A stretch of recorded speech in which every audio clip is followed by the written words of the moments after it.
Hello everybody and welcome to another quick car review with dubizzle Cars. In this series we show you the latest cars in the Middle East. We tell you a thing or two about them, and more importantly we tell you what you need to know. I'm Chris and this is the UAE desert. No, I'm just joking, because over there we have the 2021 Jeep Wrangler Rubicon.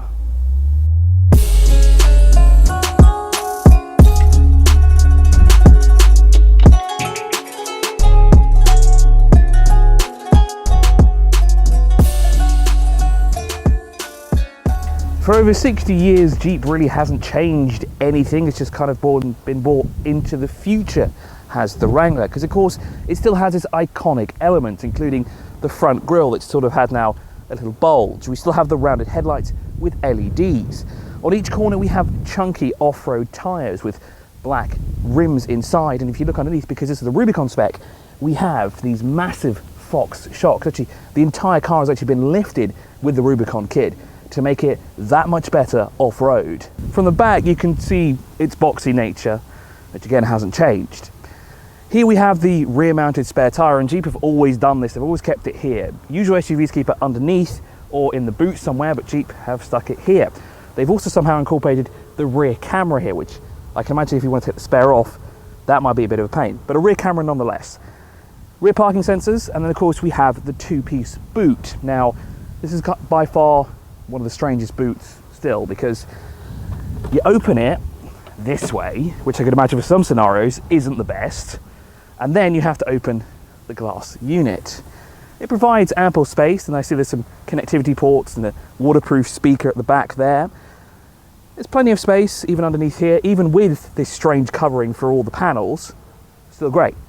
But if you close it the wrong way, and I mean if I want to close it like this, and I'm like, oh, I put this here. Yeah, that's not going to happen, is it? So you've got to close it the same way you opened it. No, the reverse way you opened it. There we go. So up front we have two seats. We have the Rubicon seats here as well. So black leather, red stitching with Rubicon embossed into the top of the seats. Red seat belts. Now these, both of them, are manual, and they've got to be some of the strangest ways I've seen to adjust the seat in 2021. They are fully manual, and to move the seat backwards and forwards there's this pulley lever that you have to pull, and that pulls the seat backwards and forwards. Then there's all these other supports. I don't understand, it's 2021. Anyway, to get in it's quite a task. There's a reason we have these grab handles. So this car is really for people that do exercise, not people like me. To get in you really have to step up. The side steps are huge, they're so far up here. You've got to literally jump into the car as if you were a gymnast or something. Once you're in, you're in. And as you can see, we've got plenty of features to check out. The space that you have here is kind of confined, but I find if you open the window, you do have a lot of space out there. And as you can see, we sit it up quite high thanks to the lift kit that Rubicon comes standard with, which gives you this presence on the road that you're higher above everybody else. You have to actually look down at people when you're driving on the road. But let's check out some features. So we have analog dials on either side up here, but we have a digital display in the middle that is customizable. We have a multifunction leather-wrapped steering wheel. We have very weird placements for the door mechanisms, because they're not here as you would assume, they're actually here, and the reason for that is because you can actually take these off. Smack bang in the middle of the center console is the Uconnect infotainment system. It's a touchscreen, and it's probably one of the most user-friendly devices in the market at the moment. It has plenty of applications, including navigation. It also has specific applications for those of you that like to go off-road, including off-road pages, which shows you in real time what's going on with the drivetrain, the accessory gauges, and the pitch and roll, which is a fantastic feature. Further down we have these sort of rugged-esque buttons that control the AC and the traction control, parking sensors, and even turns the screen off. And then we have my mortal enemy. I don't know why we have these in cars, especially here, but it's here. So below all the AC controls we have media. If you want to do it more traditionally, we have an AUX jack and two USBs. Here are the controls for the windows, and then down here is those of you who want to go off-road and want to add things to your car. So we have 4 auxiliaries here that you can attach, say fog lights, a winch, things like that to make your off-road experience that much better. We've also got the diff lock here that you can actually lock. You can lock the front, rear, and then the rear only, which is something unusual in most cars, actually all cars. It's only really the Wrangler that has it. So something that always puts Jeep apart from any other off-road SUV is the fact that it's an SUV, but it's a convertible SUV, because these panels up here, they're all removable with a couple of switches that or toggles that you unbuckle here. There's a few of them, like that.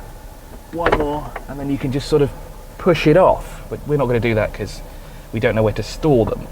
But it makes the Jeep rather unique. In the back, space for 3, and like we have up front, we have the black leather seats with the red stitching and the vibrant red seat belts. In the middle, we do have the armrest that comes out. It also has a cup holder / phone holder here that you can actually extend, if I can get it to extend. Come on, you! There we go. Out it is. We have a 3-point socket down here. We have USB, the window buttons here, and the AC controls. As with the front, you can take off the 2 panels. You can also take off the panel here. So if your rear passengers want to soak up the sun while you keep the AC on, remove the panel and they can soak it up.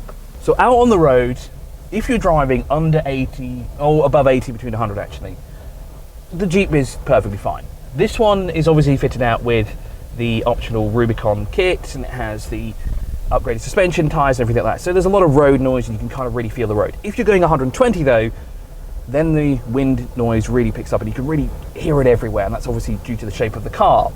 But where this car really is in its element is in the desert, which is surrounding us at the moment.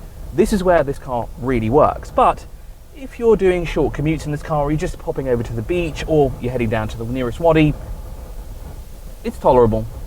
Under the bonnet, we do have an engine, but unlike traditional cars, we don't have a latch inside, nor do we have a way to operate it via the key fob. Instead, we have these latches, and Jeep have always had these, as far as I can remember at least. If we push it down, we can unlatch it, and then we just push this a little bit to the right, and up it goes. And there we have a 3.6 litre V6 Pentastar engine with 285 horsepower. Now this one is automatic, and it does send power to all 4 wheels. And I would tell you 0 to 100 time, but you don't really need to know how fast this thing does 0 to 100, because off-road, you're not going to go that fast. In terms of pricing, the base model here starts at 159,900 dirhams. And for that you get the V6 engine as well, because we don't have the 2 litre here available yet. This car costs 218,000 as tested, and it also comes with, and yes, I'm not making this up, a bikini pearl coat of paint. Not blue, not sky blue, not teal blue, bikini. Is it worth the money? On one hand, yes, and on the other hand, it really depends on what you're going to use it for. If you're going to use it to go here in the expansive desert, then this is certainly the car for you. If you're going to the wadis, this is the car for you. If you're driving long distances, well, this is not the car for you, because this thing has the aerodynamics of a brick and all you'll hear is wind noise around you. But if you're an off-roader, and if you're just taking the kids to school, then this is an SUV to put on your list. I'm Chris, and thank you so much for watching. We'll see you soon.